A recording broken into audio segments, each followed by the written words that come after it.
US Vice President J.D. Vance tweeted a warning to the world a few days ago. Rumours swirling that the EU Commission will fine X hundreds of millions of dollars for not engaging in censorship. The EU should be supporting free speech, not attacking American companies over garbage. Regular viewers of the Topher Project will recall that J.D. Vance, alongside President Donald Trump, have a history of defending free speech of Americans against attacks by foreign governments, most notably the UK government. See Topher Project episode 159 if you'd like to get up to speed with that story. But the governments of the UK, the EU, and unfortunately right here in Australia are now joining forces as we speak to silence us all, whether we like it or not. This is not about protecting children, this is about forcing our obedience. Hear it from Australian Prime Minister Anthony Albanese. It's important that this is about compliance, and this is the law. This isn't a voluntary thing. It's about compliance. Governments from Australia to Canada to the UK and the EU are all saying the same thing: comply or else. Now, these rumours that Vice President Vance is referring to came out of the Berlin World Forum. US constitutional law professor and staunch defender of freedom of speech Jonathan Turley has just come back from attending the Berlin World Forum, and this is his warning about what he saw. Free speech is in a free fall in Europe. There are two anti-free speech movements that have coalesced. One is in Europe, where it has laid waste to free speech. Germany, France, England. Free speech has been eviscerated. And also places like Canada. The U.S. anti-free speech movement began in higher education, then metastasized throughout the government. But this has all reached our shores now. The Berlin World Forum followed the remarks of Vice President Vance on free speech, and the EU was red hot. They gathered in Berlin, and it was the most anti-free speech gathering I've ever been part of. There's only two of us from the free speech community. And they are committed. And, you know, Hillary Clinton was there, and she really fueled the anger. I mean, she, when Twitter was purchased by Elon Musk, she called on the EU to use the infamous Digital Services Act, which is one of the most anti-free speech pieces of legislation in decades. And she called upon the EU to use the DSA to force the censorship of American citizens, force people like Musk to censor. It's an extraordinary act by someone who was once a presidential candidate in the United States. But they are committed to it. And after the World Forum, they further globalized this effort, and they are threatening companies like X with ruinous fines unless they resume censoring American citizens. The EU want to censor the entire world, much like our e-Karen here in Australia. And things are heating up fast in this battle for freedom of speech in countries where it was once a bedrock principle that all sides of politics agreed on. The battle for freedom of speech in the Western world is the biggest struggle for freedom since the fall of the Berlin Wall and the collapse of the Soviet Empire. And no, that's not an exaggeration. In fact, today's struggle for freedom is arguably far more serious because the Cold War was against an adversary that was overseas.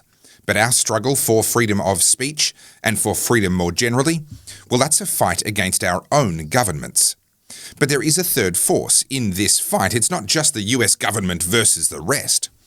Because all around the Western world, most notably with reform in the UK, but also in Germany, France, Italy, and right here in Australia, we are seeing a radical political shift away from the status quo, away from the uniparties which are selling our rights in return for their own power, and towards alternative parties which still stand for the values that made the Western world great in the first place, most notably values like freedom of speech and expression.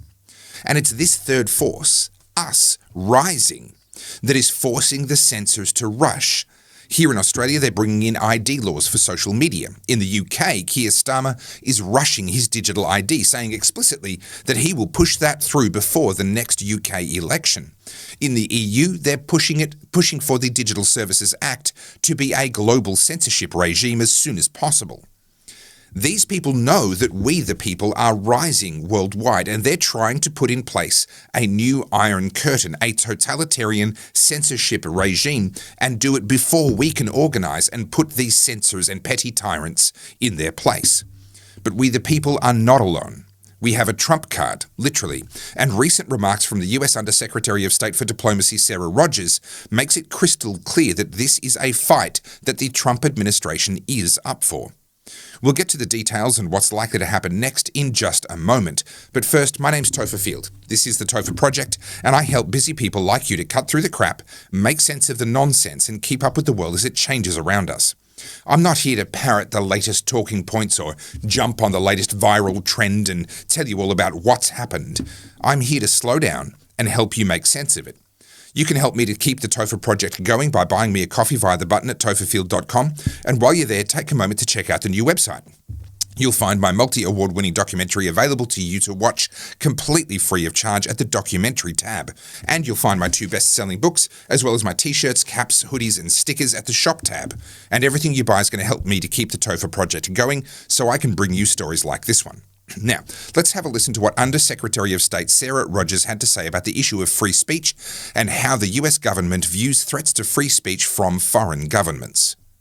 Add one more thing on the Online Safety Act, and I emphasized this earlier, but I want to say it again.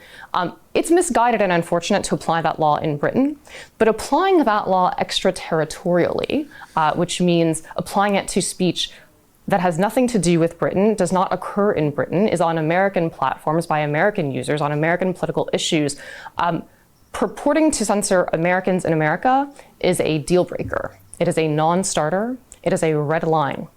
And that's what Ofcom has tried to do with the Online Safety Act, and that's one reason the American government is concerned. Okay, but will your government then take legal action against Ofcom if they try and overreach in the way you've described? Well, there's already formal action proposed. There is a bill before the House called the Granite Act that would amend an existing statute to clarify that as a matter of American public policy, any penalties imposed by Ofcom are unenforceable against American companies. So our legislature will likely consider that, and will certainly consider other options if indeed the British government insists upon trying to nullify the First Amendment on American soil with respect to American companies.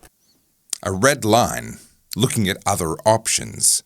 She's speaking in the context of the UK government's Online Safety Act specifically, and Ofcom, essentially the UK version of our e-safety commission here in Australia. But the principle she's laying out, that the US House are considering passing the Granite Act to make it explicit that penalties from Ofcom will not be enforceable against US tech companies. Well, that will be a universal principle. It will apply to penalties from the EU, and yes, it will apply to penalties from Australia as well.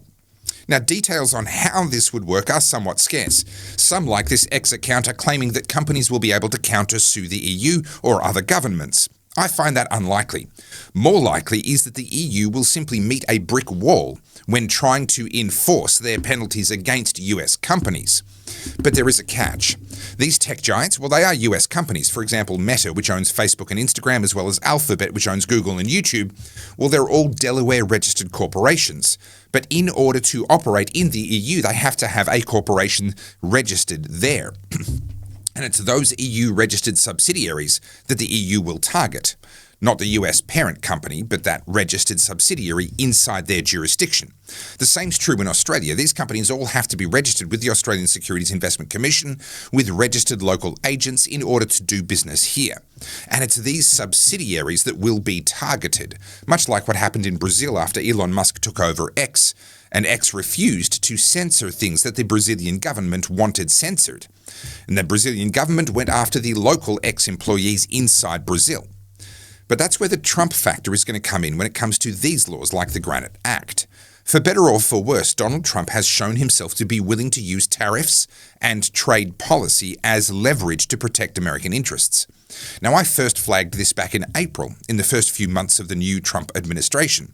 Topher Project episode 45, for those who'd like to know more on this one. And I stand by this prediction, that if you don't allow free speech, then you won't get free trade. And in fact, Trump, Vance, Secretary of State Marco Rubio, and Director of National Intelligence Tulsi Gabbard have all personally had a hand in, directly defending freedom of speech against foreign governments in just the last 10 months or so. And this matters because Trump still has 3 years left to run on his second, arguably third, but let's not go there, term. And that's plenty of time to apply all kinds of diplomatic and economic leverage to the EU to the UK, and yes, to Australia, to make our governments think twice about targeting American tech companies or their subsidiaries anywhere in the world. And that means we have about 3 years to do the groundwork here in Australia to defeat the censors in government and take our place, we the people, as the third force in this fight. Now, our situation here in Australia is a bit tricky because the US government needs Australia's critical minerals. It's a national security issue for the United States of America, and that is the only reason that Trump was so nice to Anthony Albanese at their recent meeting. And unfortunately, that need for our minerals may cause Trump to play nicer with Albanese than he otherwise would have. So here in Australia, we have our work cut out for us. We are going to have to defeat this enemy from within. Now, in the UK, the story's a bit different again because, well, they don't have to have another general election before the next US presidential election happens. So these censors, Keir Starmer and all of his mates, they might be willing to try and wait it out. Wait until after the 2028 US presidential election before then clamping down and trying to destroy the fast-rising Reform Party by stifling everyone's freedom of speech just before the next UK general election in probably 2029. That is one possibility. But if Trump remains popular internally in the United States, then it's likely that he'll be followed by another Republican president. Probably J.D. Vance, but possibly Marco Rubio, and there's an outside chance it could be Tulsi Gabbard or others, who are all absolutely committed to freedom of speech. And if that happens, then the UK plan of delaying will backfire spectacularly. And as for the EU, well, they're setting themselves up to be the cautionary tale. They are the ones that the Trump administration are targeting right now, as a warning, a caution to the rest of us. And just like in Australia and in the UK, the people of the EU are also rising fast against the oppression of their own governments. This showdown over freedom of speech is going to be explosive, an unstoppable force meeting an immovable object. In the end, it is up to us, the people, to give our own governments accountability. But the Trump administration might just buy us the handful of years that we need to make that happen. Now, I'm going to finish this video by repeating what I said at the start. The battle for freedom of speech in the Western world is the biggest struggle for freedom since the fall of the Berlin Wall and the collapse of the Soviet Empire. And no, that's not an exaggeration. In fact, today's struggle for freedom is arguably far more serious, because the Cold War was against an adversary overseas, but our struggle for freedom of speech and for freedom more generally, well, that's a fight against our own governments. So how do we fight that fight? Well, firstly, by getting involved. The future is written by those who show up today. And one way to show up today is to get involved with the political parties that we have here in Australia. I'm not going to tell you which one you should join, that's a decision for you. But I will tell you that I personally support the Libertarian Party in Australia as my number one choice. I will admit that they're a pretty small party, with representatives elected in only a handful of states right now. I think they deserve to be much bigger, but the reality is they're not, at least not yet. So you may choose to throw your support behind, for example, One Nation. I can understand that, given their rapid rise in the polls. Personally, I will often give One Nation my number 2 vote on our preferential voting system in any given election, so I'd say One Nation is a good choice anyway. But you may also prefer to get involved with the Liberal or National parties and try to change them from within. Many have tried, and at this point it looks like no one's really succeeded. But I'm not going to say that it's a bad idea because, well, all I want you to do is to get involved. And yeah, if enough people were to do that, then it would make a big difference. Now, if you're outside of Australia, then the same principle applies. Just get involved. But there's another thing we can all do, and that is to simply not comply. Find ways of getting around the restrictions and the rules that are being put in place to silence and stifle us. Remember that Albo said this is about compliance. It's important that this is about compliance, and this is the law. This isn't a voluntary thing. This is the law, which is why I say good people break bad laws. The time for civil disobedience has come. Finding your way around these rules and regulations and violations of your human rights by whatever means. The number one thing we should all be doing is getting involved, particularly getting involved in the political scene. But the number 2 thing that we should all be doing is making these politicians irrelevant, ignoring them, thwarting their efforts to censor and control us, and laughing in their faces as they try to play God. This is the great battle of our time. We're not being asked to sail to foreign shores and risk our lives in trenches. We're simply being asked to stand firm for our freedoms right here at home, for the sake of our rights, our freedoms, and our children. Now, if you want to know more about how civil disobedience works in the modern age, a great place to start is with my first best-selling book, Good People Break Bad Laws. It's specifically about civil disobedience in the modern age, and it draws on history, political philosophy, and my own first-hand experiences on the front lines of the pushback against COVID tyranny in Melbourne, Australia, under the heavy hand of the Daniel Andrews government.